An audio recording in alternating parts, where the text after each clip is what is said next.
chez moi. Et ici, c'est pas bon. C'est pas bon, mais si vous voulez, je le change. Je peux se le mettre là-bas.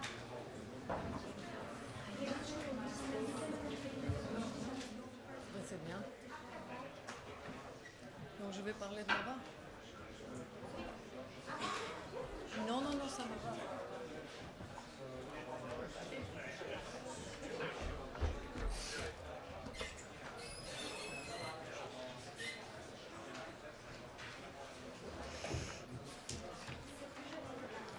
Oui, oui, c'est bien plus joli, donc c'est bien. Non, non, non, non, je peux rester ici. Ok. Non, non, ça va aller comme ça. Mais oui, mais ici tout le monde me voit. Non. Oui. Ça, c'était censé me rassurer. Hein. C'est bien, c'est pas stressant du tout.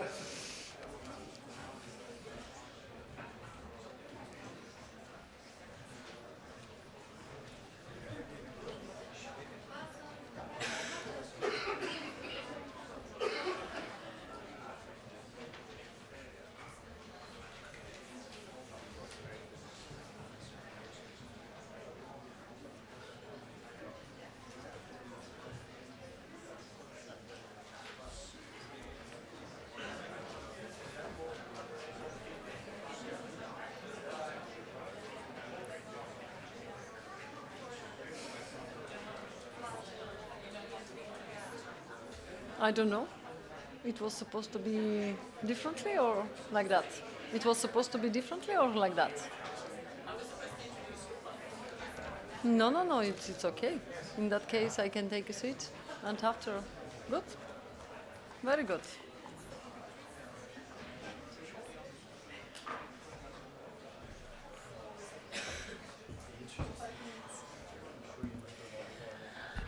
All right, I think we're ready to get started again. Welcome back, everyone.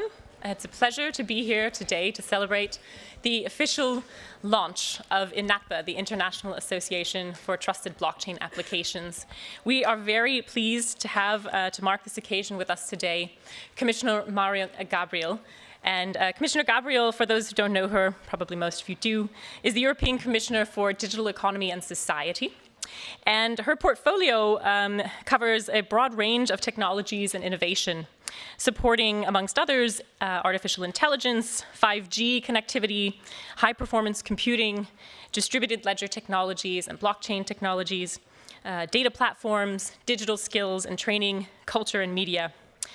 INATBA was originally conceived as an idea among some industry actors back in April of 2018, and we were very fortunate that Commissioner Gabriel decided to proactively support this initiative, and together with her colleagues at the European Commission called together sort of a kick the tires session in November last year. I remember sitting there at that table, and she gave some very inspiring remarks, which basically sort of called all of us to action, to actually bring this into life and come together across industries, across sectors, competitors, cooperators, everybody from around the world, and really bring INATBA into life.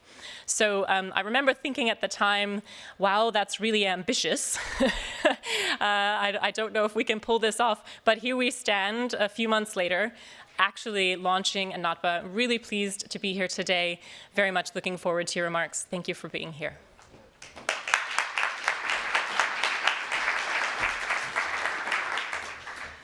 Thank you very much. Good afternoon, ladies and gentlemen, founders, honorable members of the European Parliament, and representative of the United Nations, the World Bank, EIB, EBRD, and the OECD. Dear founding members, it is your great day.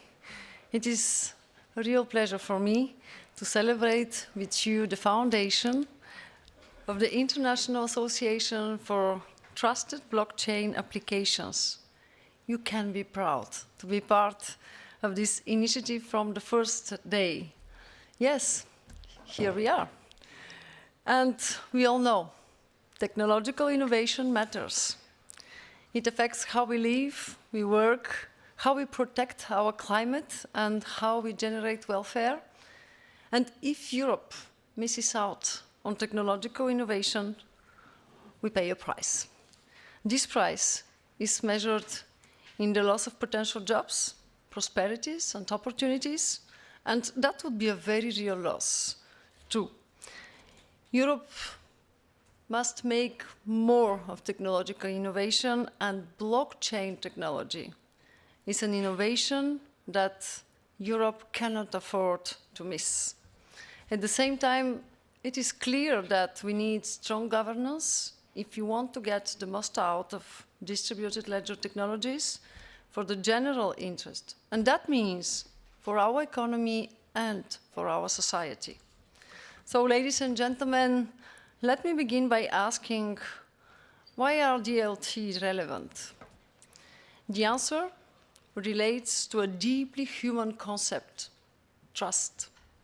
Any economy relies on trust. Without trust, it simply does not work. Trust is the basis of business partnerships, financial services, and public policy.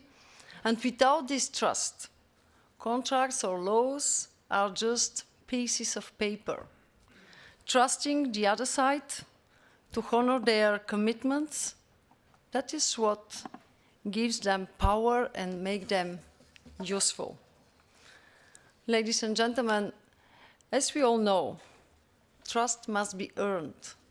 For example, through long-standing relationships and through knowing people, meeting them, testing them.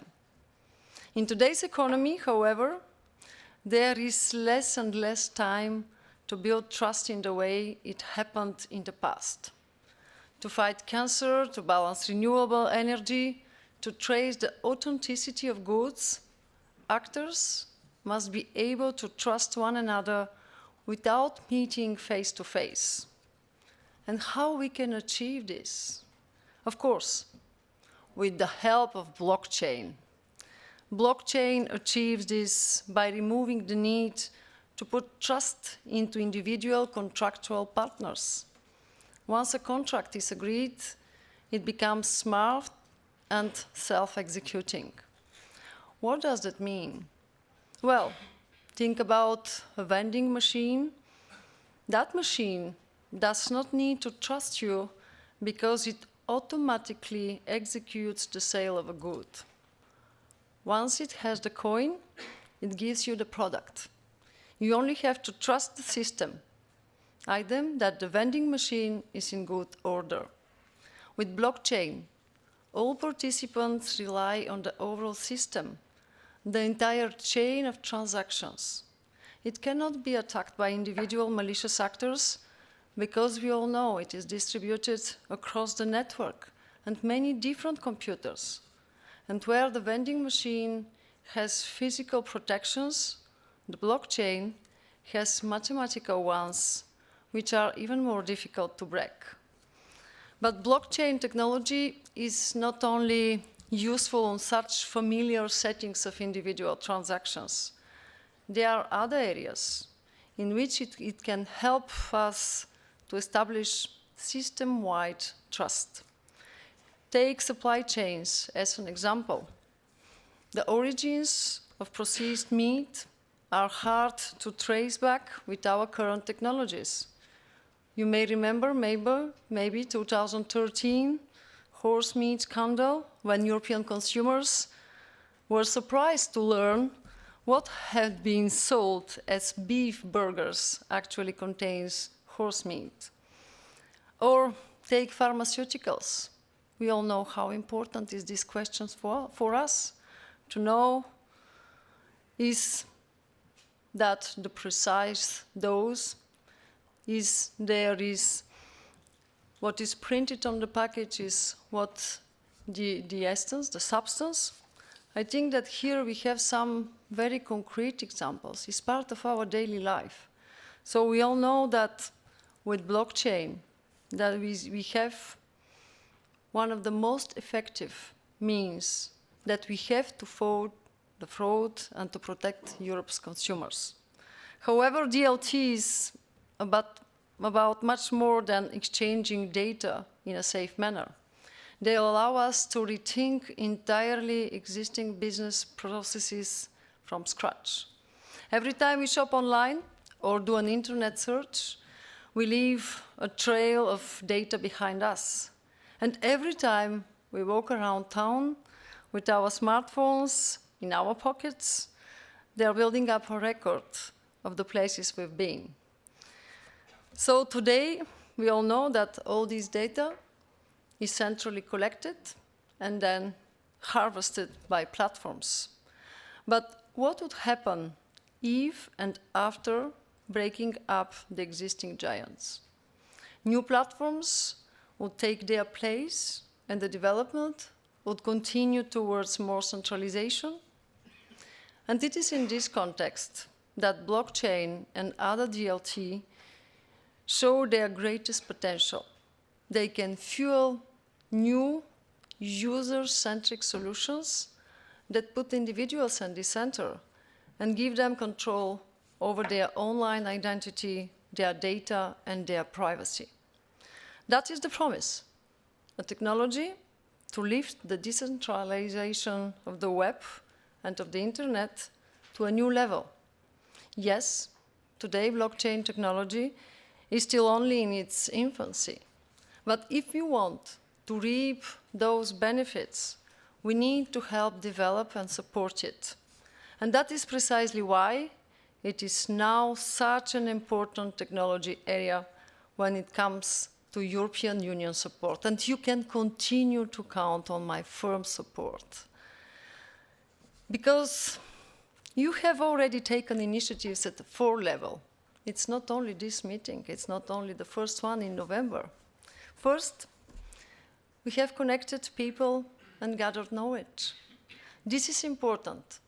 Innovation thrives in economies and ecosystems where academics, developers, and users of new technologies collaborate closely.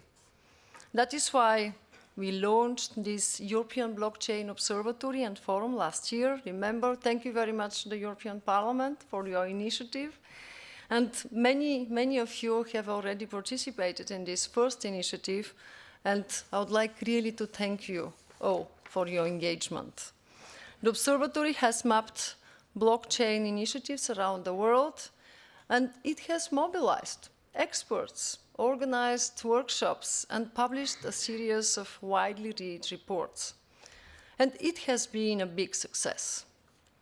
Over 1,500 stakeholders are interacting on this platform, and more than 550 active blockchain projects have been identified in Europe alone. Numerous workshops have taken place and reports have been published on digital identity and privacy, on the next generation of blockchain infrastructures, on interoperability, and on GDPR compliance. Yeah, that was very interesting for me. Second, we lead by example. It's not only about to create a network, to exchange best practices, knowledge, to have a common vision, but we lead by example. An area where blockchain can make a difference is the digitization of our public administrations. This is why, starting on Digital Day 2, last April, European member states have expressed their commitment to cooperate on designing and deploying DLT for cross-border public services. This endeavor, the European Blockchain Partnership, now counts 29 European and European Economic Area member states. So the partnership and our experts are working together to set up a European blockchain services infrastructure. This infrastructure for the public sector will allow for the safe exchange of sensitive data in a secure environment across borders. And I follow that very, very closely, because I fully believe that our citizens have to see that it's useful for them. And this question of public administration is one of the central for all of them. I'm very glad to see that, for example, this service infrastructure will help our citizens to share university diplomas in a digital format across border without having to fear that their data gets compromised.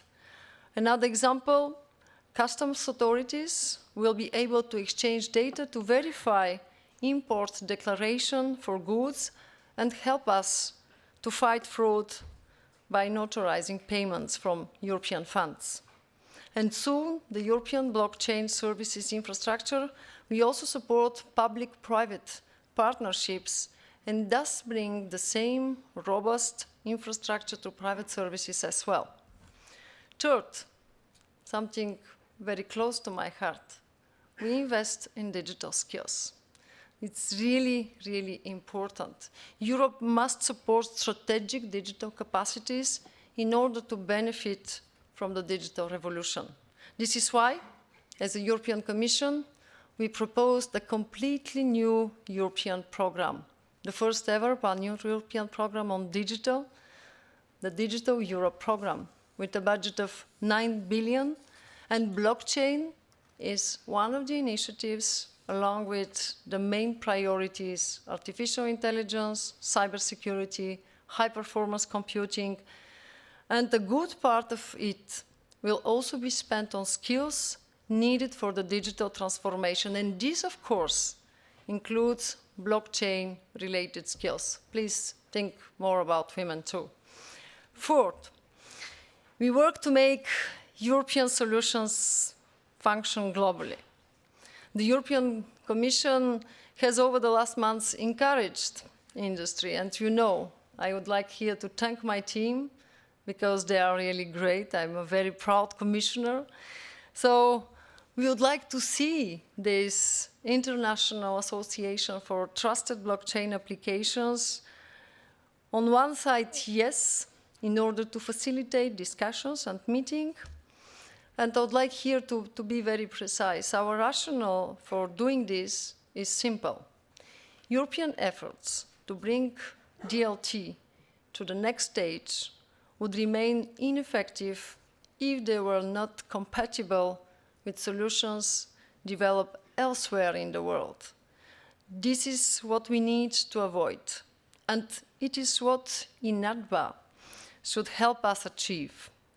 And before you ask, yes, we do have very high expectations. Yes, that will continue to be very ambitious. Not only in November, I stay very loyal to myself, my team knows me very well, but yes, we have expectations because you are all excellent experts, and I think that we have to maintain this very high level, not only of ambition, but now with content, because you already have shown us that content is the most important, and you have a lot of deliverables to show us.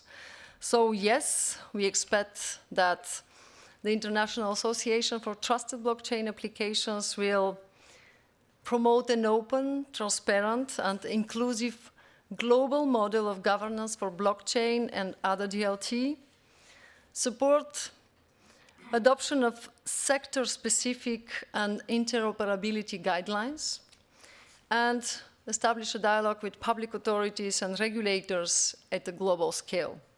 I'm very glad to see that the association's 105 founding members already come from all over the globe, from Europe, from Asia, from North America, and I'm sure that the association should grow with many more companies joining providers and users of blockchain technology, and companies large and small, and make sure that the association also lives up to its global nature and become truly representative of the stakeholder community.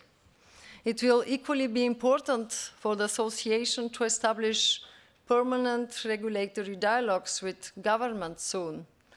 In all this, and this is a very important point for me, please make sure that the voice of smaller companies, and in particular startups, will always be heard loud and clear. We very much look forward to the next stage of the association and seeing you all together. I believe that we all agree on our ambition.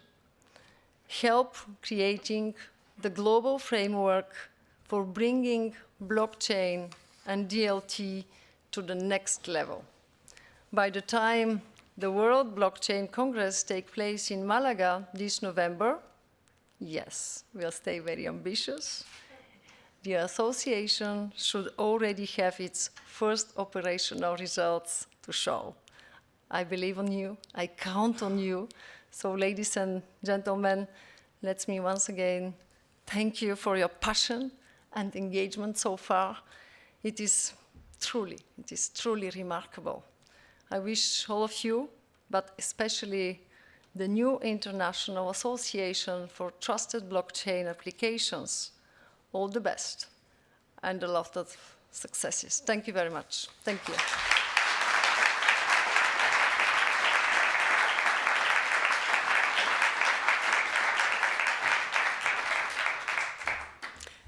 Thank you very much, Commissioner. This is really impressive, I believe.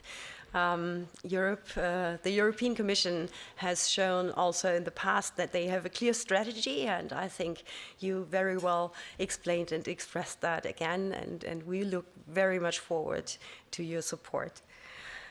And with these words, I would like to get to our next panel, which is the Global Governmental Institutions. This panel includes a number of representatives of governmental institutions active in the blockchain space, and we are more than happy to welcome these in the INATBA's Governmental Advisory Board. This board is expected to establish a lively communication channel between INATBA, the members, and those important institutions. And I think it's very promising that we already by now, a couple of weeks following the formal foundation, see so much interest in this association. So please welcome our moderator of this panel, Gerard de Graaf, Director for the Digital Single Market in that Directorate, which is responsible for blockchain technology. And together with Pēteris and his team, Gerard has been helping us to bring this association to life, and we owe them many thanks for the excellent cooperation throughout the past month. Lucas, thank you. For all of your really countless efforts to make this work. But Gerard is actually not only responsible for blockchain, but also for a number of further policies and instruments which are key to the development of the digital economy in Europe.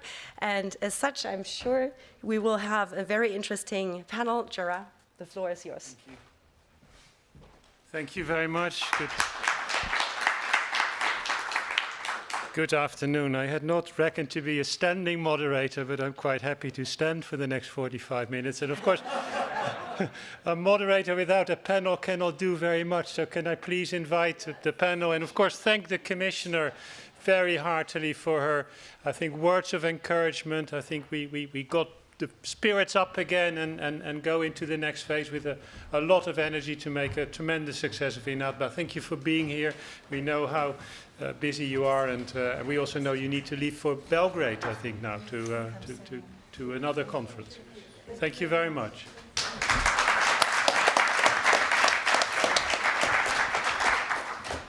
So, there is a chair, so maybe I should take that chair. That's just a bit more comfortable. Next to our... Okay. Always a chair for you. So, I need to figure out how to make the microphone work. Let's see. I'm just pushing all of the buttons, so until something happens. Does it work? Oh, there's no light, so I'm sorry, I was looking for a light, but there's sound. So, good. We're a little ahead of schedule, which is not bad, because then we can also finish a little early and we can let you go. We're around kind of the timing, so 45 minutes. Let me first introduce to you the panelists, and as you know, this is the international panel, meaning the kind of international organizations, the international kind of associations, and I think it's very good, and I think Roberto Viola said it this morning, that there is such strong interest from the UN, the EIB, from the EBRD, from the OECD. It shows that what you are working on and what we are working on with you together kind of really has appeal, and that kind of the international organizations are very keen to work with INATBA and to make it a success. So let me introduce the panelists. It's an excellent panel. You will find out. We start with, well, maybe start with Harold, because you're sitting next to me. I've been on a number of panels with Harold also recently. Harold is from the European Investment Bank. He is heading the digital infrastructure division in the European Investment Bank, and so he deals with a lot of projects and assessment of project appraisal, particularly in the ICT, broadband, and the space sectors, but also digital economy in general. And of course, one of the questions I'm going to put to him is how he sees the financing of blockchain startups and applications. So Harold, welcome. Then we go to Bernard Kawatche, who comes to us from Munich. He's from the United Nations World Food Programme, and he's leading the Innovation Accelerator, trying to bring in kind of new ideas, breakthroughs, startups, companies that can actually help to achieve this important objective of a world without hunger. And of course, one of the areas of innovation he's looking at, and I think he can talk to us from personal experience, is blockchain and distributed ledger technology. So welcome, Bernard. Then we go to Caroline Malcolm, who is the head of the Blockchain Policy Center at the OECD from Paris. And so she has this very broad overview of what are the policy challenges, the opportunities in blockchain, and also looking at the membership, particularly of the OECD, like what's happening, which countries are kind of moving forward, which areas can we see kind of the fastest development. So Caroline will certainly give us that perspective. Then next to Caroline is Masamba Tioye. He is the manager of the Sustainable Development Mechanism Program of the UNFCCC. This is to implement, say, the Paris Agreement on climate change. So incredibly important, based in Bonn, and of course working very much with partners. I think he's leading a climate change coalition of more than 100 organizations to see what blockchain and distributed ledger technologies can do in order to help our climate and sustainability targets. And then last, but definitely not least, from the EBRD, European Bank for Reconstruction and Development, Jelena Madir, and she is the Chief Counsel at the European Bank for Reconstruction and Development, and particularly focused on financial law. She heads the financial law unit, and from what I read in her bio, she is really an expert on fintech and access to finance. So that's the panel. We have, say, about 40 minutes. The idea is I'll ask some questions which you would expect the moderator to do. They'll give answers which you expect panelists to give, and then we'll, if there's time, but I think there will be about 10 minutes, 15 minutes of kind of questions and answers from the floor. The first question is we already started about in the introduction. I mean, how do you see kind of blockchain, distributed ledger kind of technologies in your area, your mandate? How can that help your organization achieve its objectives? And maybe I can start with Masamba, if I may, because on the climate change, how can you exploit these technologies, blockchain, digital, distributed ledger technologies, in order to achieve our ambitious Paris targets? So, thank you, Chair. Good afternoon, everybody. Allow me first to thank the European Commission for this very interesting initiative and for associating the UNFCCC to this initiative. Definitely, innovative, disruptive technology in general, and blockchain in particular, are extremely important to support the work of the UN. It was clearly said by the UN Secretary General, who would like to see the UN organization leveraging innovative technology to serve people. Now, in the specific case of climate change, blockchain is relevant not only for mitigation, but also for adaptation. For adaptation quickly, it can help enhance the resilience of supply chain, and this is extremely important. On mitigation, it opens completely new area of action, particularly in the context of measurement of impact of climate action. And here I would like to focus on 4 elements that are, in my view, particularly important. The first one is the possibility to measure and attribute what we call Scope 3 climate contribution of a corporate. So far, the only thing that is possible is if you have a single entity that is conducting climate action, you can measure the impact of that climate action, where here you have within the same boundary the action and the impact. Now, moving forward, if we want to implement the Paris Agreement, we need to go beyond such type of model. Not only we need to encourage corporate to take action, but we need also to encourage the stakeholder of the corporate to take action. They need to exercise their influencing power on the corporate so that they do the right thing. An example are financial, shareholder of company. We expect them to use their influencing power to make their investee organization do the right investment. Now, under such circumstances, you face quite challenging issue of attribution.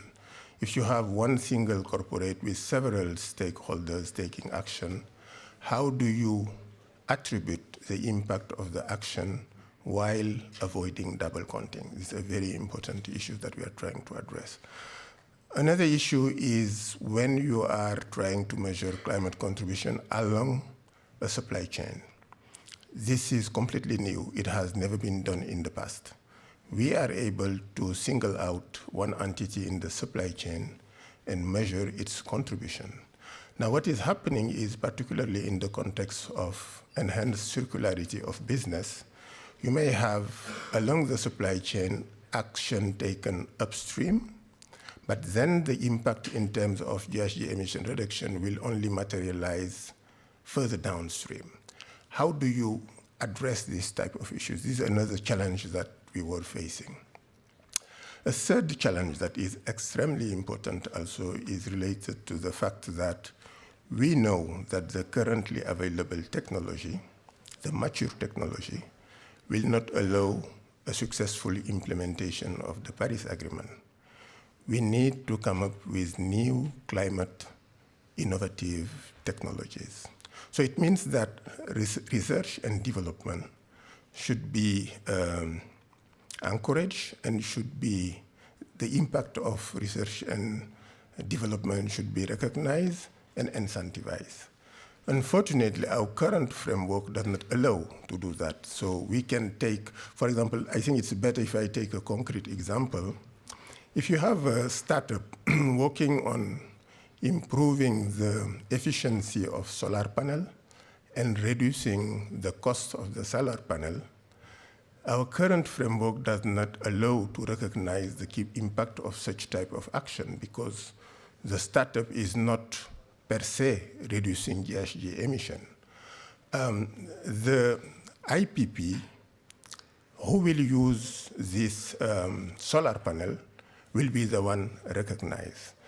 And there is definitely a need to find a way to set a framework that will recognize also what has been done further upstream by research and development.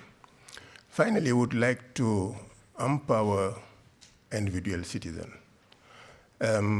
because what we believe strongly is that for climate action to be really impactful, we need to have a measurement framework and an incentive framework that is enough granular to go down at the level of individual citizen. We would like to see, we are actually exploring possibility of collaboration with EnergyWeb.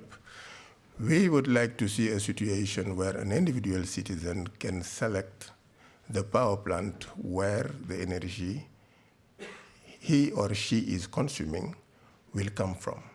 And we would like the impact of such choice to be recognized and incentivized. All these things that I have just mentioned present challenges that definitely some of the specific attribute of blockchain can help address. This is immutability, this is enhanced trust building, and this is also consensus building. As the Commissioner mentioned the issue of trust, you all know that climate change is all about trust. This is a cooperative action by different countries, different stakeholders. So trust is key, and this is where we think blockchain and the DLT system in general can contribute in helping successful implementation of the Paris Agreement. Thank you, Massambe. That's, fascinating. I think also the examples you're giving and the challenges and also the opportunities that are out there. I mean, in an area which is of critical importance to all of us and to the planet. So it shows that blockchain is not something like in the future. It's something which we will need to bring to fruition more quickly maybe than any other technology. Caroline, from your perspective, I mean, you have this kind of broad overview of like what happens on blockchain in the OECD countries. I mean, where do you see the kind of the areas where you see intensive kind of activity? Which countries are kind of positioning themselves? I mean, what kind of map do you see when you look at, particularly at the OECD kind of membership? So the OECD's Blockchain Policy Centre was established at the start of this year and really reflects, though, about 5 years of work that OECD's been doing in this space. Taking a snapshot of that work to sort of identify where members see the priorities lying, I think we can really see work being undertaken with respect to blockchain in two particular aspects. The first is to understand how blockchain technology, as it becomes adopted by industry, is changing policy implementation. And the second aspect is to consider how blockchain can be used as a tool for governments to actually achieve their own policy objectives. So just touching on the first one, thinking about, I guess, the policy focus areas that the members are particularly interested in, I think really sort of three main areas come out. One is in finance. And for us, that's a fairly broad term for everything that's covered underneath it. It's things, for example, obviously financial and capital markets. It's issues relating to corporate governance, competition policy, tax, anti-money laundering. The OECD houses the Financial Action Task Force. So there's quite a full range of areas when it comes to finance where we're seeing issues begin to develop that members want to look at more closely. The second is in relation to supply chains. So the use of supply chains, whether it be our team working on responsible business conduct issues or trade and agriculture, looking at how blockchain can be used to have more efficient and effective processes. They're two issues under the supply chain banner that members are particularly interested in, also in the transport area. And thirdly is the sort of issues which we consider sort of cross-cutting, so particularly relating to digital identification and in relation to data integrity. So this is things like interoperability, this is data standards, it's cybersecurity, it's privacy. So some of these common issues which, regardless of where blockchain is being applied, those issues are coming up and of concern to members. So the second piece, though, is thinking about how blockchain can be used for public administration purposes. And that's a huge area of interest for members, and obviously we see some countries moving ahead more quickly than others. But what we're trying to do at the OECD is share that knowledge so that we're all not having to reinvent the wheel and learn the same mistakes as countries move forward with those applications. I'm sure you're aware of many of the kind of popular use cases in this area, things like land registration, registries, for example, certificate management, health records. These are all issues which we're quite interested in understanding how they're actually being applied and the policy issues that come up as a result of them. And the second aspect of this branch of governments actually using blockchain technology is the international cooperation aspect. And so that's an area where the OECD is working, including with some of you in this room, to actually explore solutions where blockchain can improve the efficiency of international cooperation. So whether that be in anti-corruption or in tax, for example, and also in relation to some of the standards that the OECD sets and monitoring those standards, we're looking at blockchain solutions and working with members to pilot blockchain-based applications in those areas to make them more efficient. Mm-hmm.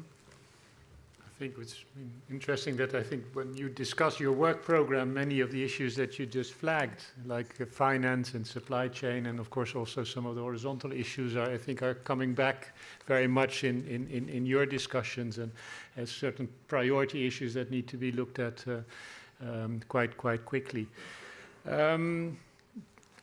Let's kind of Jelena because I think there's a link here. You mentioned like the finance. I mean, you're of course focusing a lot on Central and Eastern Europe, and I also understand there's some sandbox activity, some experimentation going on. I mean, what kind of, from the kind of fintech perspective, where do you see the main opportunities and challenges, and what lessons have there been drawn or can be drawn from these experiments? So many of you are familiar probably with EBRD from its investment activities in private sector in particular.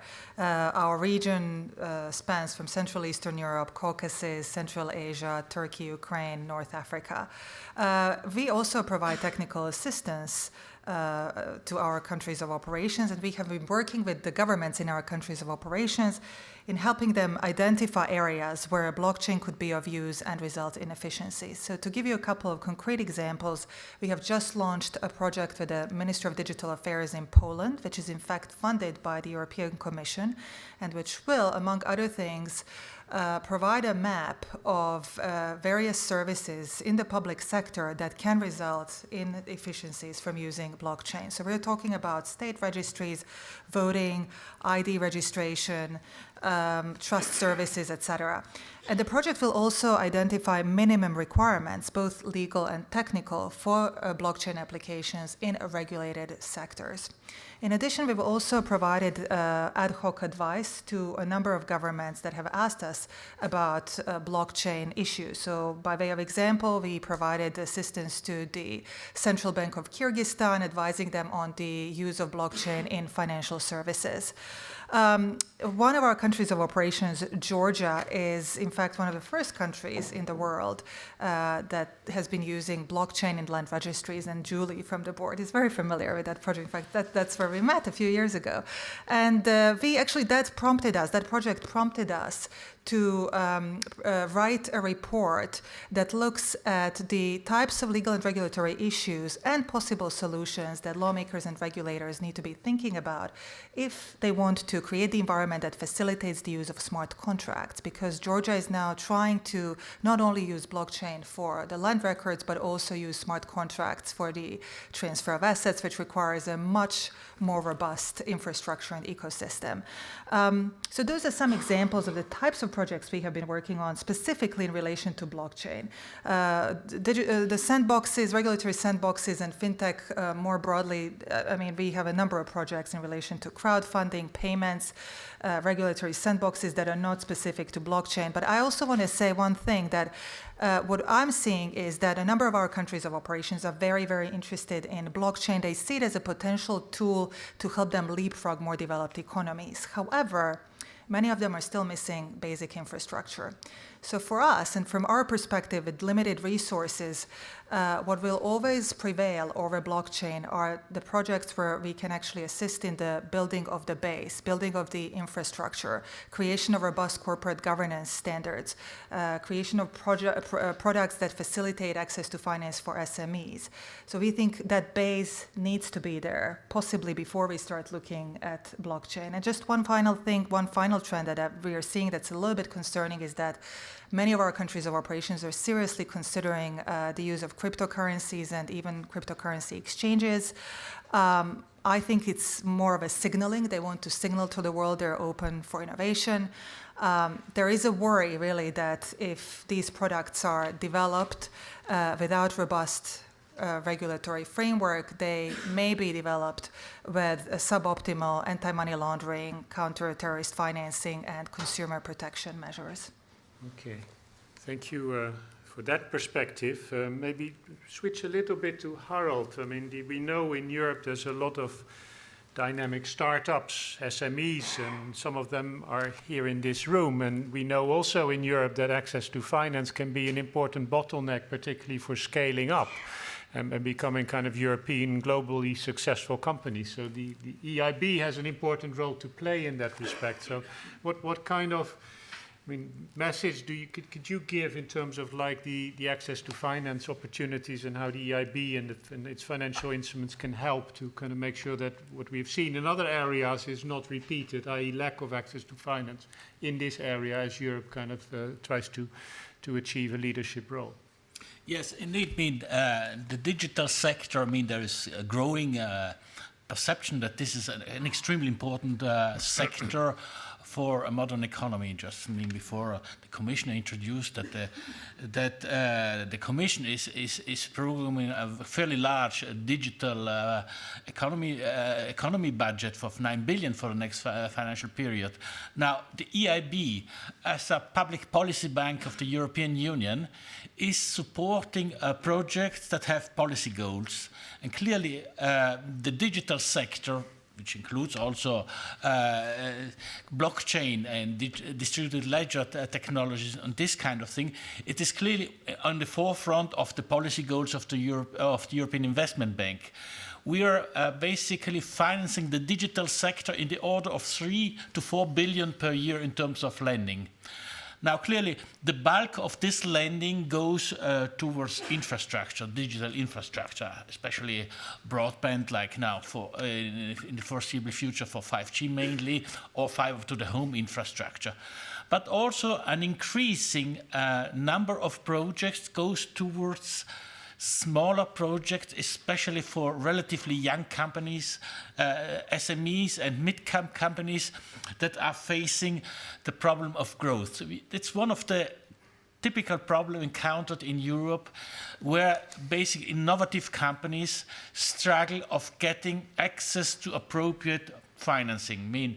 That's clearly one of the problems. It's part of the investment culture in Europe, which is basically more geared towards intermediated banking type of operations rather than venture capital or basically equity-based products. That makes it particularly challenging for startup companies or companies in a growth phase to find financing of a sufficient scale. You can't get small amounts in equity participation, that's not a problem. But if a company comes along and wants for its growth phase something like 20 or 30 million of euros on the basis of the fact that they are not having any revenue or basically losses mainly, it is a very difficult proposition that you can make to the banking community. And therefore, the European Investment Bank has developed a specialized project precisely for this case with the help of the European Commission, with EFSI, or also it's called of the Juncker funding. Basically, it has allowed to develop financial products which are especially geared towards companies that are going through this valley of death period of growth finance.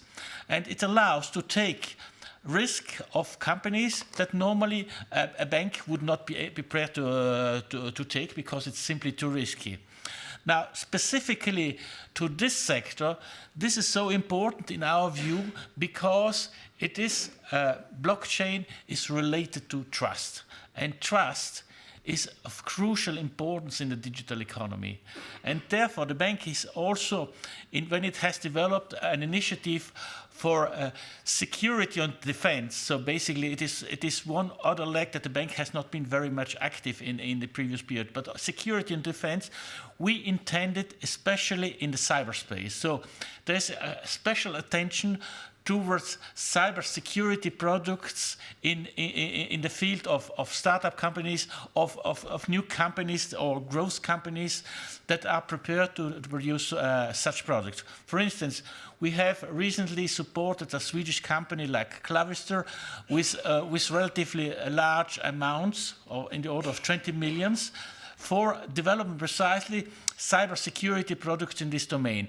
And basically, we are looking in a very active way to find other companies in this field, because for us, it is of utmost importance that Europe is capable of generating a European-based capability of developing products that are in the domain of cybersecurity and of blockchain. So this is one of the crucial importance, that basically Europe is not losing out, because Europe is already very late in the digital sector. Because if you compare basically with other areas, for instance, the US or also with China, you will see that there is a significant investment gap in the digital space. Not so much in other industrial sector, but in the digital space, we have a huge gap that needs to be covered. Now, clearly, the programming period, next programming period from the Commission will be a large help, because it has focused attention. But you need also have more scale of investment, which involves also the private sector. And through financial products, you can involve the private sector with relatively large amounts of funding for these kind of activities. Very good. So you heard Harold say he's looking to receive projects.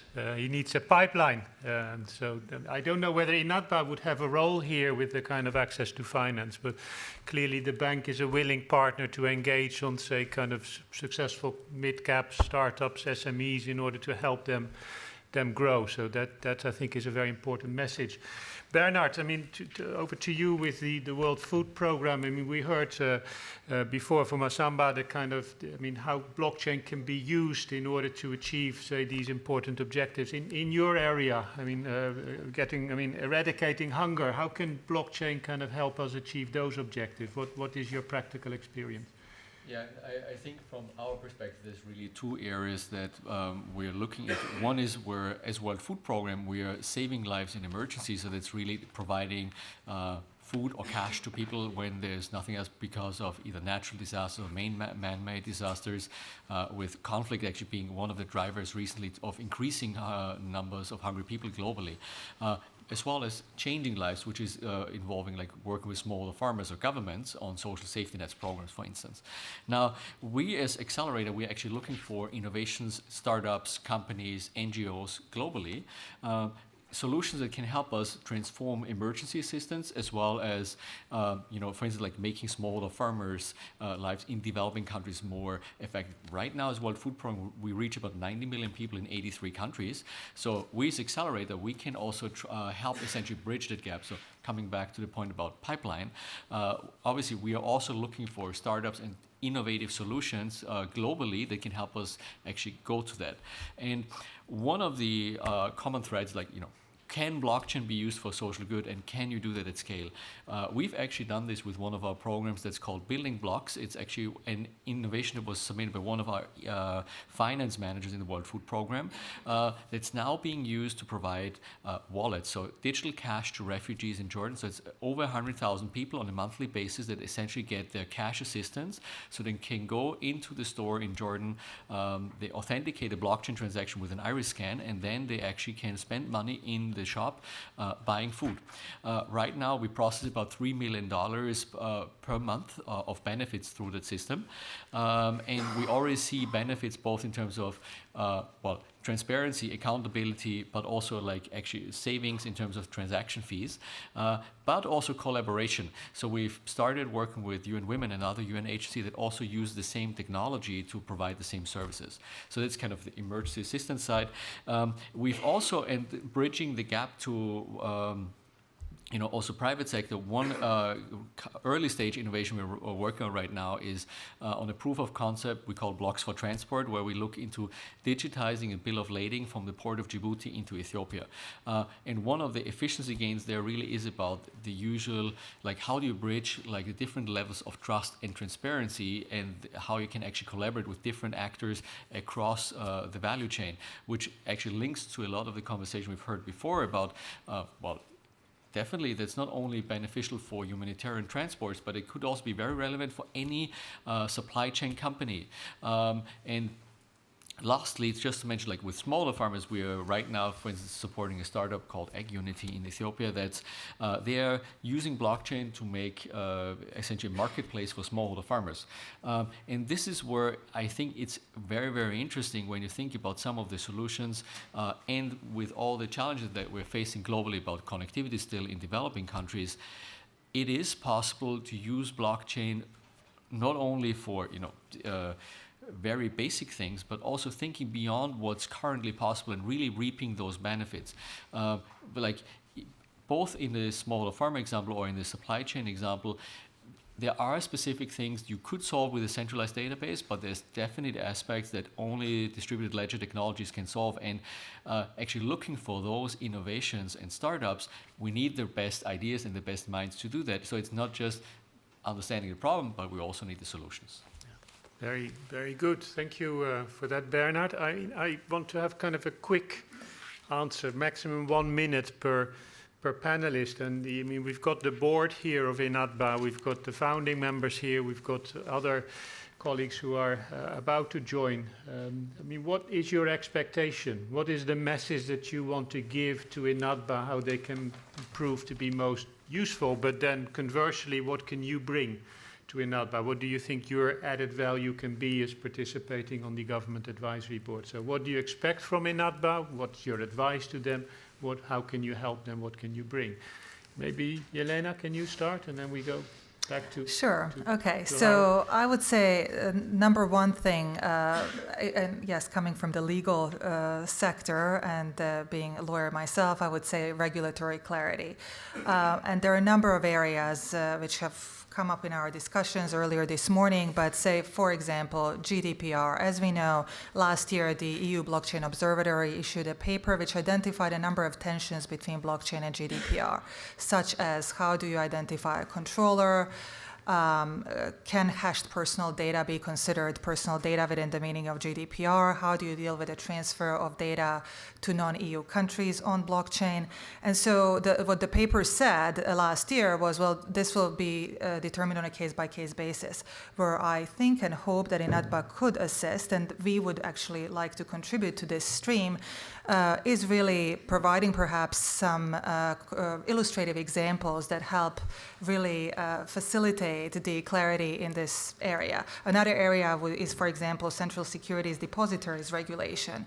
There are, and as ESMA has identified, tensions between this regulation and blockchain. For example, is it possible to achieve finality of settlement in the absence of a clear operator on which this regulation is premised? So, I mean, I think it would be really good. I know we discussed that there shouldn't be a separate legal stream. However, those are the areas that we would put priority on. So regulatory clarity, and I'm saying this because we do get asked these questions from the governments that we work with. And the other area I would say is development of standards on the technology side, because what we are seeing is, a number of blockchain solutions emerging from Hyperledger, Ethereum Alliance, the Corda project, and a number of institutions seem to be hedging their bets and joining all of these consortia to see who's going to be the winner. I'm worried that this might actually result in the move from multiple siloed databases to multiple siloed blockchains, and interoperability is definitely one of the challenges. And this would really repeat the sort of the costly historical patterns of individualistic responses to technology developments, which then take a lot of costly efforts by industry participants to reconcile. So to sum up, regulatory clarity and development of standards, and we would be particularly interested in working on the regulatory side. What we bring is that sort of unique feature working with both governments and private sector. Excellent, good. Masamba? Yeah, from our perspective, we have two expectations.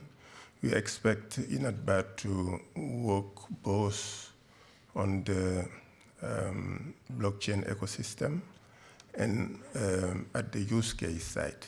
So pulling from the blockchain ecosystem and pushing from the use case side. So from the blockchain ecosystem, definitely interoperability is key. It is also very important to continue to work on confirming the trustworthiness of the technology, and finally ensuring transparency while protecting privacy is very important. At the use case side, in my view, this is where a lot of effort needs to be done, because we have not yet even applied what is already available. So I think it is important to promote a mindset shift that will allow to rethink our system through as a distributed system. So it is very important, because this is what will allow us to find the challenge. Those that will work on further developing the technology can only work if there are challenges presented to them. But if we continue to work in our current framework, in our current paradigm, it will be very difficult to identify this challenge, because the current framework is not conducive to that. So we need to promote a change of mindset that is going more toward a distributed system. And then we need to be able to translate the issue that will be raised into needed functionalities we would like to see from this technology. And then from there, those that are working on the further development of the technology can translate it into improvement. Now, what we can bring to INATBA, this internationalization, as it was mentioned, the UNFCCC Secretariat is part of a coalition, the Climate Change Coalition, where we have about 200 organizations all over the world, and we will be eager.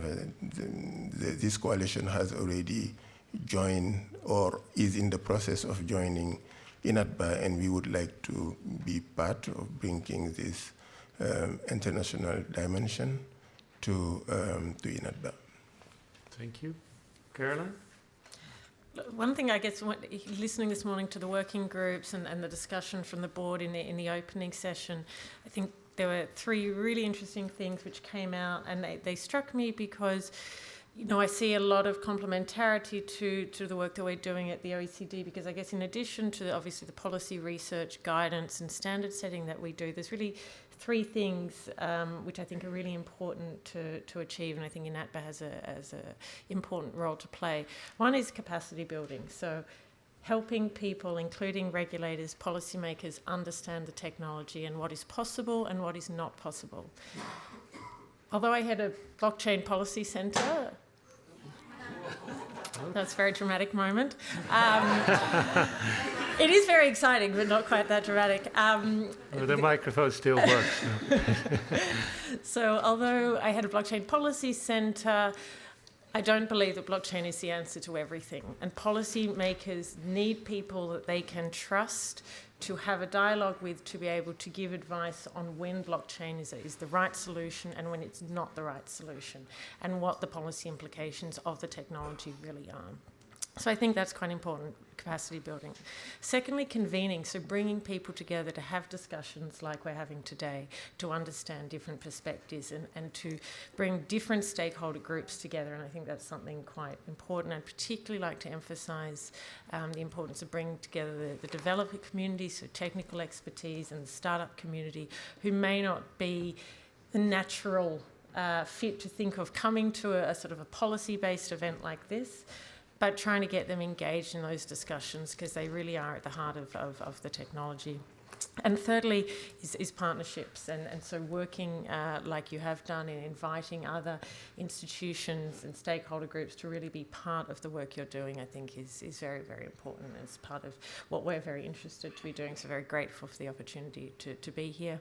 And I think perhaps just finally in terms of what we bring, obviously the OECD is a standard-setting body. We do a lot of policy research in this area. Some of the issues like SME financing and how ICOs might play a role in that is something we've looked at. So obviously be able to share the work that we do with the broader audience is something we're very interested in doing.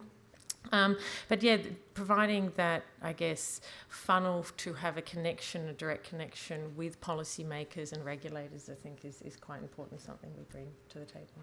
Okay. Thank you. Bernard? Yeah, I'll continue in the dark. That's good. Yeah, it's getting a bit hazy towards the back of the room, like you might be dozing off. I think in terms of what's really interesting, like in thinking about what we've heard today, is I think maybe complementing like some of the regulatory policy conversation, like broadening like the outreach to different stakeholders and like how that actually works. And I think this is very interesting when you think about bringing like corporates, also startups, and like actually having this exchange of different actors in the ecosystem to do that. I think that would be quite interesting. The second element, which is related to what also colleagues have said, is about like showcasing what's actually working and like inspire people to do things. Now, I guess from my perspective in particular, I would say like inspire people who are like maybe working on a solution to also think of the most vulnerable, like leaving nobody behind when you're designing solutions. And the last part is about facilitating and bringing people together with a common interest to really have an actionable outcome. And I mean, the commissioner said this before, is like her hope is that there will be actionable results by November this year. So I think this is going to be important to have specific targets and goals and activities that are actually creating something rather than just meeting. And in terms of what we can provide or bring to the table is definitely from the area of proof of concepts or being able to actually build products or services that people love. I think it's important to understand and actually work with the people on the ground. And I think as an accelerator and also with World Food Programme, we have a field access network out there in 83 countries globally, which is really important, both working with the governments, the local communities, and the local ecosystem to bring them along in the journey and actually have solutions rather than just building technology and rather than just using blockchain, building something that's for the benefit of the people. Harold, you bring the money, no? Yeah, of course. I mean, that's one of the things that we are certainly keen on contributing. I mean, what I think is this is a very good opportunity for INATBA to be as a sort of a, how shall I say, a knowledge center for the technology, because I think you have with the reach that you have towards your members, I think you could potentially have an excellent overview what is in for the technology, what are the potentials, what are the risks, but also where we would be very much interested in see where you do have problems of finance. I mean, what are if you could basically a sort of a voice of what type of problems you encounter in accessing finance. We on our side, we certainly mean it's our business to develop financial products for the needs once they are identified. But I think we need also a feeling of whether there are, to some degree, specific needs that you have in the development of your activities. Because for us, we can try to work it out, but it might take a little bit longer than you would like to have. So I think if one could set up some sort of cooperation in that field, that basically that you provide us information, what is in the different phase of your technology development. Is it more a sort of upfront, or is it a question of deployment? So different types of financial resources might be involved, different financial instruments could be developed, and I think one could then also work with for instance, the Commission to find that one can elaborate specific products that would qualify specific needs for the sectors, and not only within the European Union. We are, for instance, also having a global reach. We are doing, for instance, now a fairly large digital IG project in Nigeria with a budget of over $500 million of euros. So we see that there's quite a large potential scope for these kind of technologies to be adopted also outside the European Union and with European Union technologies.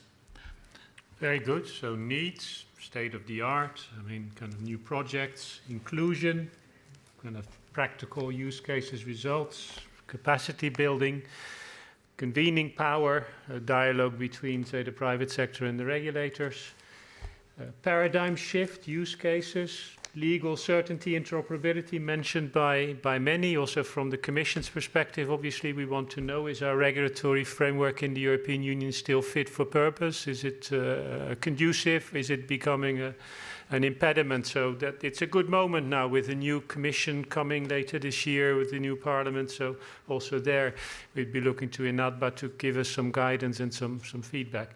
So we still got a few minutes left, so thanks for the panel kind of answering my questions, but I would like to challenge you to ask a few questions to, I mean, one of the panelists or more of the panelists. We still got a few minutes left, so please raise your hand, introduce yourself, and then ask your question. Here's one hand. So you have a microphone. Okay, now it works. Excellent. Yeah, I have a question to Harold. Can you introduce yourself?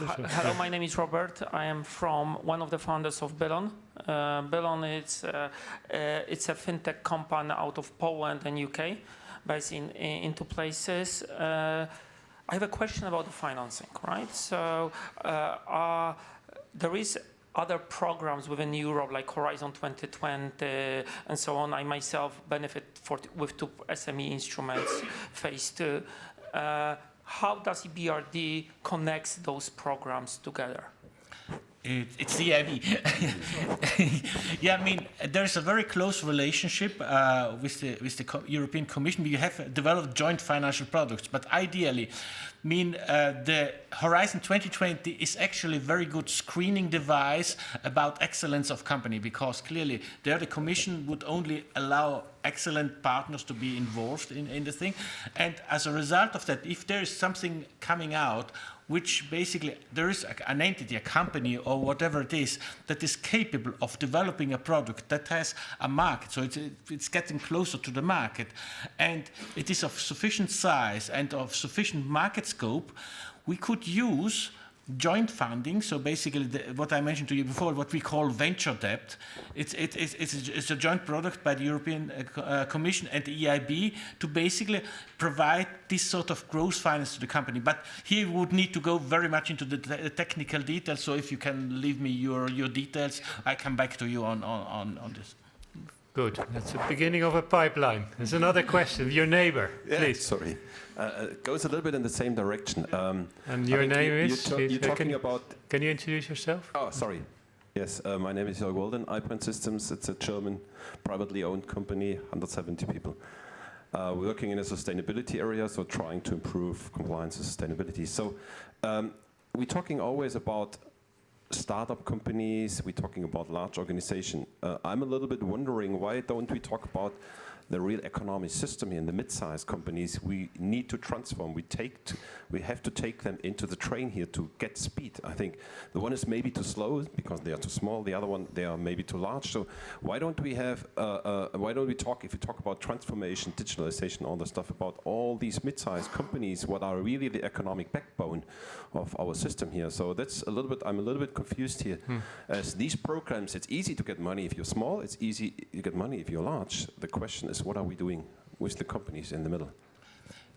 Yeah, I mean, when I was mentioning venture debt, that's precisely the profile of these kind of companies. Over the last 5 years, we have provided 1.5 billion for precisely those kind of companies in this growth phase, where basically they're too big for for the small tickets from venture capital, those kind of things, but they are too small for the banks to be considered as a corporate that they could trustworthily lend money, even though maybe they don't need the money or something of that kind. So it's precisely to field that we could refer to as the valley of death. That's precisely the company needs growth finance on initially quite risky undertaking, and where you have to have a very good overview on the market, and you have to have basically longer terms than the normal lenders could provide. That's precisely the problem, and that's what we're trying to solve. Okay, thank you. There's a question from Julie, but not to Harold. I mean, Harold has kind of... Harold is out now. No questions anymore. I'll let this be a free-for-all. My name is Julie Moppen from the IOTA Foundation, and I'll let this be whoever wants to answer it. So all of you know that one of the main objectives in founding INATBA was to bring together people working from different sectors, large, small, medium, micro, non-profit, but also around the world, different types of government bodies and international organizations, as well as academics. What I'd like to know is, what does that look like in your ideal world in practice? So let's say we put together a group and we have a bunch of people who want to talk about how you would give that regulatory certainty in smart contracting on a government blockchain for land uses, right? It's something nitty gritty.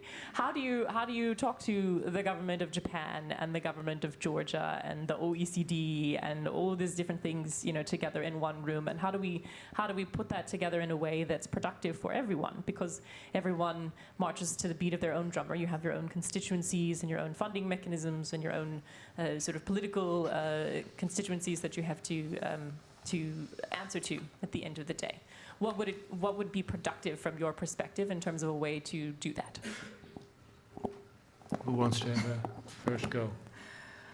I mean, I can try. I mean, it's very, very challenging, obviously. But I think the key is really, with respect to each government, to really understand what are the pain points, what are they looking for. So just by way of example, when we started working with the Ministry of Digital Affairs in Poland, we started discussing blockchain. And then the project morphed into something bigger, and it's now going to be about setting up regulatory framework for cloud computing, because that is much more salient as a need and as a pain point. And blockchain is going to be part of the project. So I think, you know, in Georgia, as we know, you have the National Public Registry, and they're very interested in that specific area of smart contracts. But then you also, it's very important to take into account other stakeholders in the country. And it's not easy. You really have to have knowledge of the country and have to speak to people, because in that country in particular, there is another ministry that's working on the blockchain strategy. And so the two have to be aligned. So I think we really have to avoid the danger of perhaps speaking with one ministry that has one agenda and is interested in one area, make sure that it also is aligned with whatever other ministries in the country might be doing. There isn't a single recipe, basically, to how we do it, but basically, I would say for really understanding what each country needs. Caroline? I think the OECD obviously has some very established structures on how we communicate with our members. But I think from that, each of those structures have their own ways and mechanisms to reach out to the broader stakeholder community and groups like INATBA. And so I think it's quite important that rather than reinventing the wheel or recreating new means that to look at those which are already established, identify, that sort of unique proposition that you bring as INATBA, and engage on that basis through those existing mechanisms, because I think many of them actually do already exist. Certainly from the OECD's perspective, we have channels for dealing with different stakeholder groups, for example, and engaging with those and benefiting from those established mechanisms, and then focusing on bringing what's very unique about INATBA. And I think that there was some discussion today about, particularly in the opening session, about, why the Congress in November, and I think that was where you'd begun to think around some of these ideas about what makes this special. And I think as you fine-tune that over time, that will be something of quite a lot of value for policymakers and regulators. Yeah. Okay, well, it's kind of, maybe from the Commission's perspective, there is probably going to be need to have some kind of coordinating people in the, I mean, that are kind of rather looking at things rather broadly, but there will be specific issues. You mentioned, I mean, GDPR, some of the fintech issues where you will need to get the specific regulators in. And I think you have to start from the issues rather than start kind of horizontally. And if it's an issue in the finance sector, you need to get the financial supervisors, regulators in. If it's an issue in the energy sector, the energy regulators. If it's GDPR, and we've already been in touch with the data protection authority supervisors in the European Union, and they would be quite interested to have that discussion about, well, what to do with the right to be forgotten in a blockchain context. How can you provide the kind of legal certainty that you need in order to make the investments? You can kind of trust that what you're doing is in compliance with the data protection rules and regulations. So I think it's going to be practical on this issue, needs to be addressed, and then we get the right people together from the regulators to address those. Obviously, the regulators will only wish to engage if the organization is sufficiently representative. I mean, if you won't get financial regulators to interact with, say, 5 banks. I mean, it needs to, or 5 European banks, or 5 banks from 2 or 3 countries. So it goes together. If the regulators know this is a very good representative forum for discussion of these issues, then they will definitely come. And this is where the European Commission, and I'm sure also the colleagues here, will help and kind of encourage them and maybe cajole some of them to come. And Malaga is not a bad place to be in November, I can say from personal experience. Good, 4 o'clock. So this is the end of the panel. Thank you very much to the panelists from the international kind of perspective.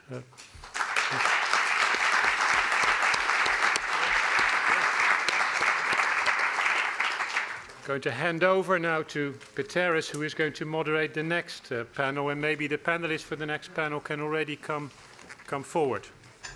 Thanks, Harold. Excellent. Yeah, thank you. Okay. Afternoon, everybody. First, I'd like to thank you, Director Gerard de Graaf, for this fantastic panel moderation, and also the panelists to give us all these insights into how to apply some of the benefits that you can get from blockchain technology on transparency, data integrity into the particular problems.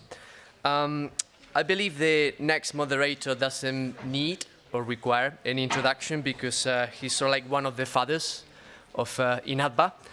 Pēteris Zilgalvis, he's the head of digital innovation and blockchain unit under the digital single market of the European Commission under DG Connect. He's also co-chair of the FinTech Task Force of the European Commission. So please welcome everyone to Pēteris.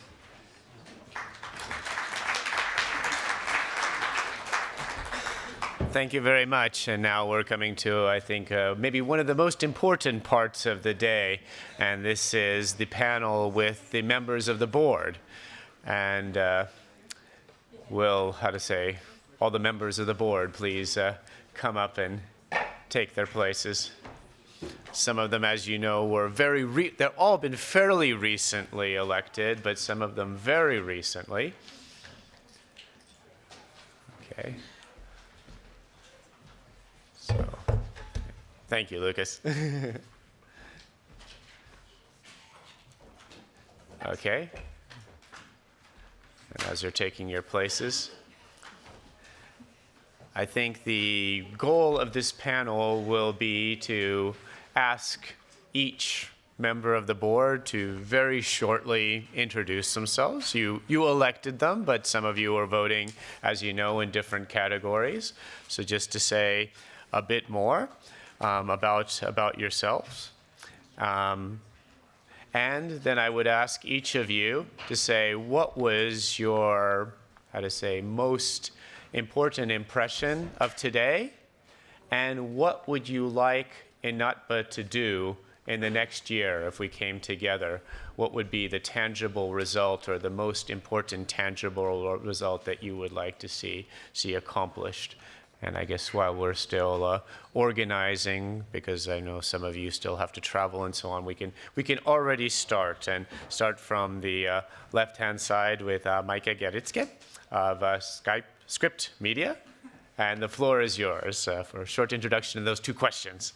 Can you quickly repeat the questions, because we were still a little bit in the... Gladly. We were we're a dynamic. You're a dynamic organization, and hopefully we're a dynamic part of the government advisory board. I mean, what was your, most notable impression of today, and what would be a tangible result that you would like INATBA to accomplish in the next year for it to be considered successful? Okay. So most notable result of today, I think, is first of all for me personally a lot of information and input that I've received over the day. I think we have quite a lot of topics that we want to work on, and I think for me the most important next step is on the one hand getting into all the topics, because I think some of the previous board members have already quite some, a little bit of an advantage in getting into all the things that have been discussed. But for me, I think the main takeaway is that we really need to sharpen a bit what are our targets for the next year, what do we really think as a group we need to work on, and then for what I would like to see in a year's time, that we have made considerable steps towards those targets. I think we had already quite some good discussions in the working groups. We had some other topics that were raised a couple of times over the day, like, for example, trustworthiness. What does that mean? I think that's one thing that's also very important to define. We got great input into what is important for us to focus on, but it's also quite a lot of areas that we need to cover, and I think the most important thing is to bring that down to a good set of goals that we set for ourselves, and then follow through on those goals. I think that's the most important takeaway for me today. And if you'd like to introduce yourself to everyone in 2 sentences. Yes, my name is Mikey Gerke. I am a founder of Script Media Consultancy. I'm here on the board to represent the micro enterprises, and I have a personal background in business strategy, marketing, and design. Okay, Julie. Yeah, I think that the biggest takeaway or the most striking impression from today is just the palpable level of enthusiasm and really the spirit of cooperation and generosity that I've seen from everybody. I'm really, really overwhelmed and so grateful for everyone's efforts. I can't tell you, I mean, I've been in the blockchain space since 2012 when it was just Bitcoin. And I can't tell you how healthy this feels compared to where we were a few years ago, where you couldn't sit in a room with competitors in the space without people behaving badly, basically.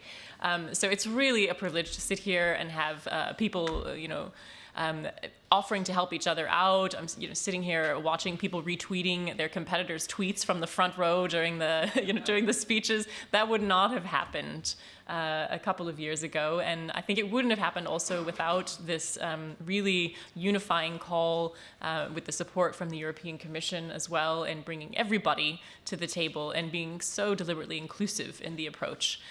So I think my takeaway is really this is the right approach. This is clearly the right approach to bring everybody into the same room at the same table and give everyone an equal voice, from micro to the largest, and advisory bodies as well. So I'm really excited about that, and really look forward to everyone continuing to contribute in meaningful ways. And Kai. Yeah, thank you very much. So just quickly to introduce myself, I'm Kai Wagner, working for Yolocom, a Berlin-based startup that works on the field of identity. But today I'm here as a member of the board, which I'm really happy to represent the small enterprise category, and I'm really happy to be in that role, and also to see this new association to come up, because after participating in multiple events, multiple workshops, different consultations on the European level, the German level, where always there was this kind of vacuum around how to address, who to address when we actually want to speak with the industry, with the thought leaders, bringing in the technical solutions, bringing in their expertise, how to actually address them. In Germany, we solved that quite well with the German Blockchain Association, but on the European level, there was still this kind of undefined space. There was a huge challenge of being able to reach out to a unified actor, or to have a platform to reach out to them. And for me personally, I think after today, after having seen the kind of willingness to cooperate, and also the willingness to discuss, the willingness to debate between the different actors. Just earlier today we had introduction to the kind of working groups and first discussions on how to structure them, maybe what to focus on. And the general interest and the general energy was, for me, very impressive. And the fact that there is conflicts on the horizon is a really good thing, because that's what this platform is built for. It's built for us reaching a consensus and looking towards the kind of convergence conference towards the end of the year that we heard earlier on will be in Malaga. I think it's going to be the time where INATBA as an organization is able to present itself as the actor it wants to be for the coming years, for the future. And I think until then we have the time to define our role, to actually fill what our Articles of Association already put, in my perspective, very well, with meaning, with structure, and with hopefully a lot more members to come. Excellent. And Paco. Hi, everybody. So Paco Garcia, I'm CTO for Joti, which is a user-centric digital identity platform, which is really aligned with some of the problems that we hope to solve with INATBA. What I'm hearing from today's session is that there's a huge need for things like regulatory clarity. Just typical problems like we face today on this hashing declaration. There are open questions when it comes to for example, the GDPR and the applicability of that. So we know the French regulator has basically provided some guidelines, but there are questions of, what happens with permissionless blockchains, for example, when it comes to private identifiable information. I do see also a message around the neutrality and transparency. We are in a pretty, large, ecosystem of different multiple stakeholders here with different needs, different agendas. And I think it's really important for INATBA to remain neutral when it comes to, providing guidelines, also on the technology choices. Some of the things that I think that INATBA can bring forward is in the, stop with the multiple proliferation and divergence of standards across different organizations in multiple jurisdictions. I think that INATBA can be that kind of force of convergence towards something that can work and can interoperate not only at the technology level but also across different sectors vertically. So if you ask me, what is success for INATBA in a year time, I think that if INATBA is able to solve some of these interoperability issues, that'd be a huge success. If INATBA can provide regulatory clarity around the practical issues about how to use blockchain technology in a safe legal framework, that would be definitely a massive win for us. And I think that this is achievable. I do see a lot of energy. It's great really to be here today with all of you. Thanks. Excellent. Carlos. Well, my name is Carlos Guskowski. I'm leading technology R&D in new digital business at BBVA, but now I'm representing the large company in the board of INATBA. The most notable result that I saw today is the energy, the productivity, and the diversity of talent.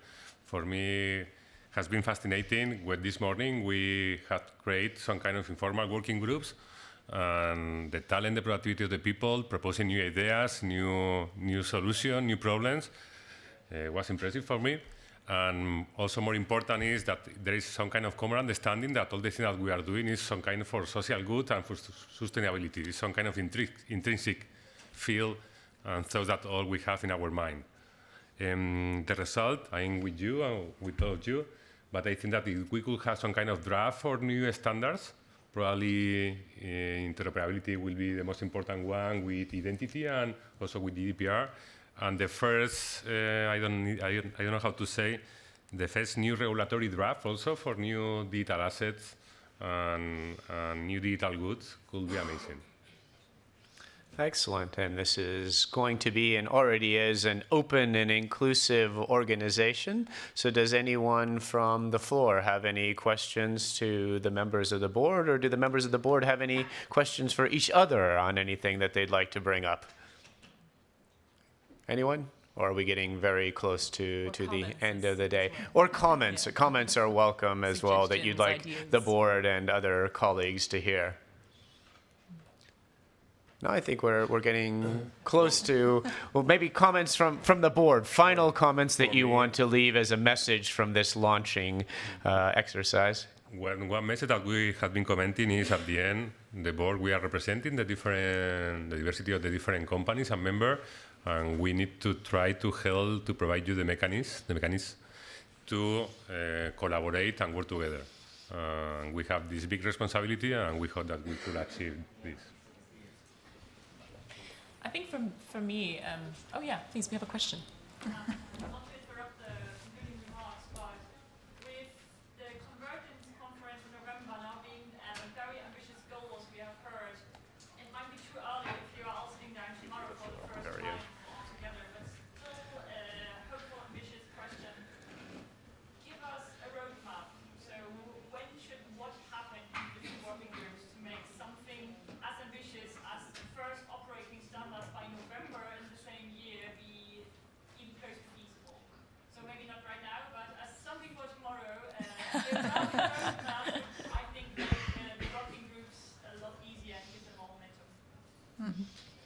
A good challenge to the board, which I think the board will be able to fulfill.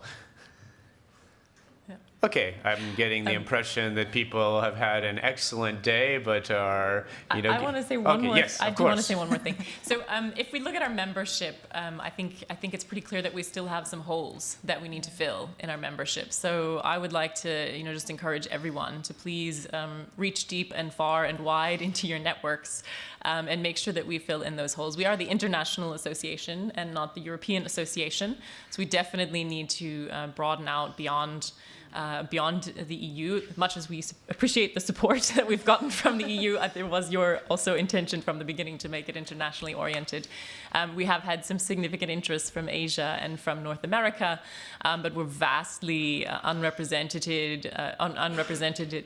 Latin America and Africa and other parts of the world. And there are people here who have good networks there. Please use those networks.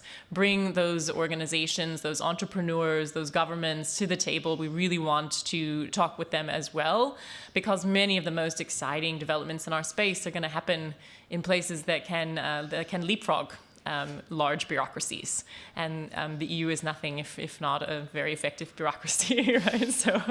So let's make sure that we also include those that have different models of governance or less mature models of governance, and could have potentially more mature technological solutions as a result of that. And on that note, many of you know that there's been a debate about the membership fees and things like that. It's definitely high on the priority list of the board to make sure that we come up with a model that does, in fact, allow for inclusion also from other parts of the world, because the membership fees were also set with sort of more of a developed country, OECD kind of context in mind. So if you have people that you want to refer, by all means do that, and don't let the current set of membership fees be a deterrent to that. Basically reach out, especially in Latin America and Africa, and also in the sectors where we're still not well represented enough. So thank you. Yes. Just to add to that. Excellent. Yeah, just during today we just received 48 new applications to join INATBA, right? So this says something really important, right? It's something really special. And I think that INATBA is an international organization, and it's just been heard, just very recently in Europe. But the world is so large, we just need to get everyone to join and then have this debate and then convergence around the important topics. I think it's going to be really challenging to come up with the operational standards by the November timeframe. But what we can do is to set the priorities. Yeah, we can basically establish what are the challenges when it comes to applying blockchain technology to solve actual problems, yeah? And then we can agree on that and then start working as soon as possible, yeah. Yes. Thank you. I have a question to the board members, because you are saying to us that we should use our network to bring some new members, but is that any special criteria? Because if we talk on our networks, say for a bank in Latin America, and if they apply, could be the result negative, or what is the option? The process is the same for everyone new as it was for all of you. Oh, okay. So it's set out in Article 3 of our statutes, which you can read. And there's a list of membership criteria. It has to be a legal entity. They have to have something to do with blockchain. They have to be in good standing in their country. Sure. It's basic criteria. Okay, any more comments, questions, wishes? Yes, here in the center. Maybe as a suggestion, we are already over 100 members, and I lost the overview.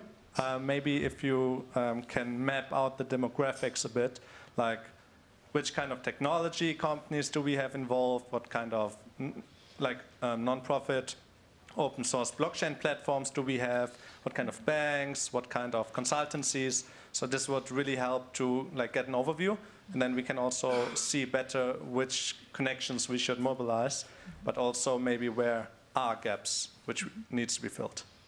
Yeah, we can take that as an action item. Thanks. Any other, yes, in the center right back there, please. And please state your name and company when you're taking the floor. Thank you, Lars Bruckner from NEC. Very simple question. We mentioned numbers now on a number of occasions. In any association, whether national, EU, or international, at some point in time, the question will come up, are we getting too big? I don't want to put a low on everything, but at some point in time, if we want to grow and grow and grow and grow, at some point in time, we may have to think, what can we achieve? Or when will we fail to achieve something that we set out to achieve if we're just getting too big? This is not necessarily a question I think we have to ask ourselves now, but we should not forget about that. I think all kinds of associations have to think about that.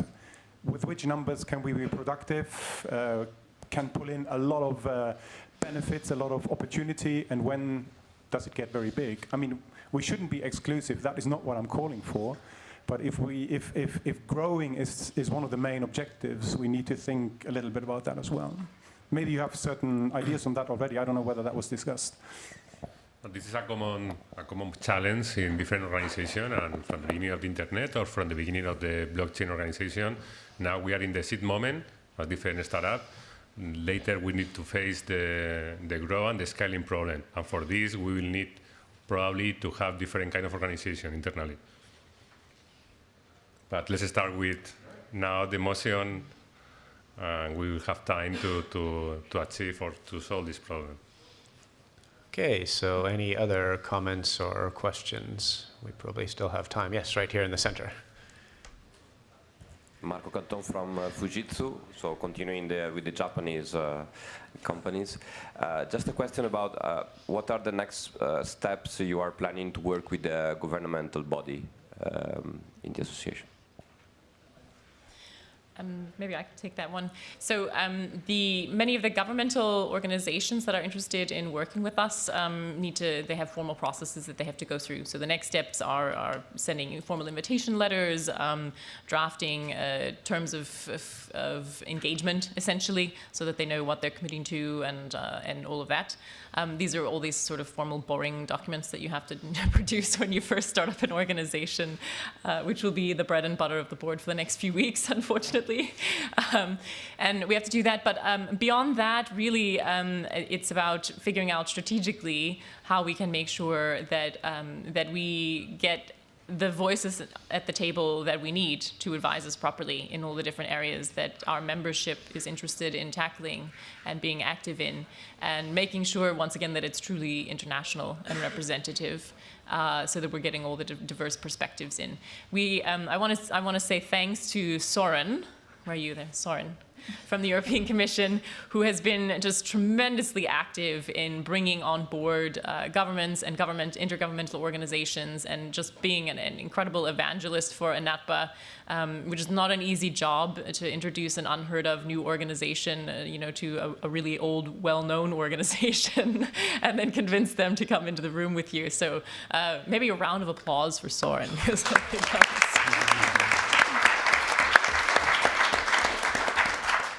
And then while we're on the topic of thanking people, just because I have the mic, I also want to make sure that we don't neglect to thank Lucas Ripa, who has been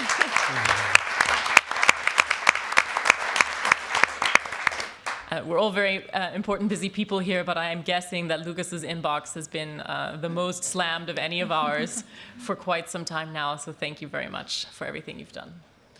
As a dangerous moderator that I'm letting this discussion go on for a while, you're taking away a lot of my concluding remarks. But I still will leave time to, let's say, 1 or 2 last questions or comments before we mercifully move into that, or no? Everybody's okay, ready for the fun part of the evening. But I will make some short concluding remarks following up on what we were saying about increasing the membership. I'll follow up on what our director of the Digital Single Market, Gerard, Graaf, said, that we need to reach critical mass in some of these sectors so that we have a representative group of companies from an application sector of blockchain, whether it's finance, supply chain, and others. So those of you, especially in the working groups, if you can reach out to other players in the field, I mean, this is really now the time to get them on board. And it's the same that we were saying for the counterparts in the Governmental Advisory Board, where the European Commission will be glad to participate, and we'll be inviting with you the member states that are in the European Blockchain Partnership and the European Blockchain Partnership. So this is all the EU and European Economic Area countries. And plus, I just came back this morning from the International Monetary Fund FinTech Roundtable, and there I extended an invitation at the end of my presentation for all those 100+ countries that are in the International Monetary Fund.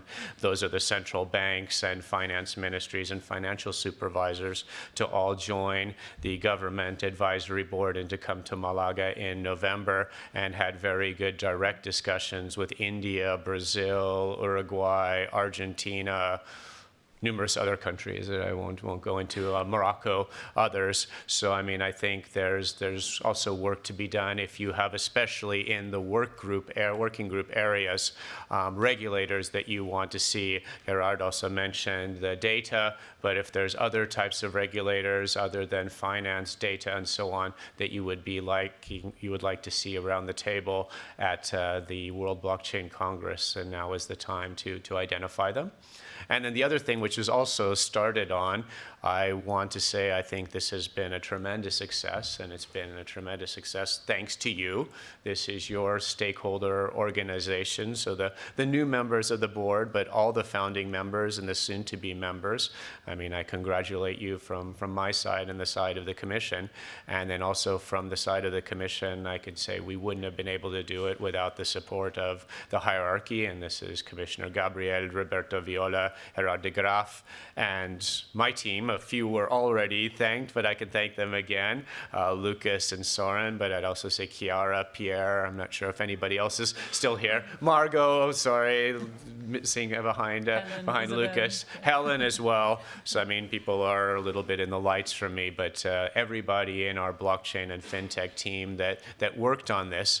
And then my final concluding remark is that I think what we're working towards now is the World Blockchain Congress, which we're organizing together with you, and the Blockchain Observatory and Forum, which was already also very nicely introduced, and then indirectly the European Blockchain Partnership, because they'll be in the Governmental Advisory Board.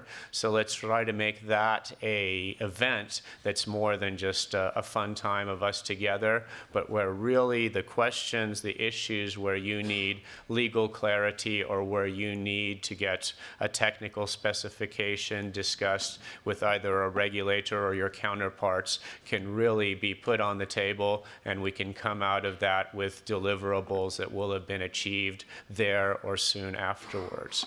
And then maybe the most important note, Lucas has informed me that he'll be going for beers with anybody who wants to go down to Place Jordan with him.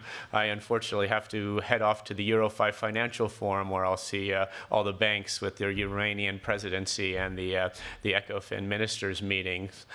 So I'll also then repeat to all of them the invitation to join the sectoral work on banking, and all the financial services. Insurance companies will be there as well. So I won't be able to join you for the fun part of the evening. But thank you again, everyone. I think this has been a great success, and I think the road will only be going up from here.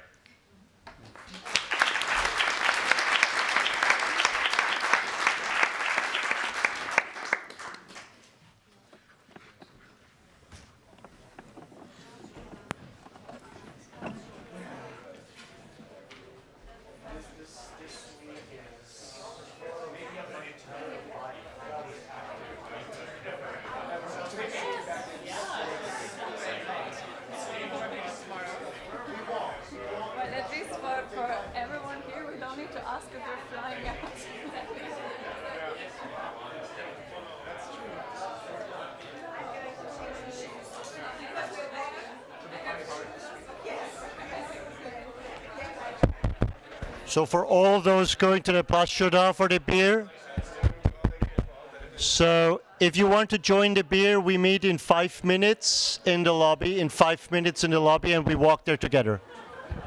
Lucas, sorry, congratulations one more time. Thank you, congratulations to you guys. You've done this really well without a lot of preparations. You've been very impressive on the panel.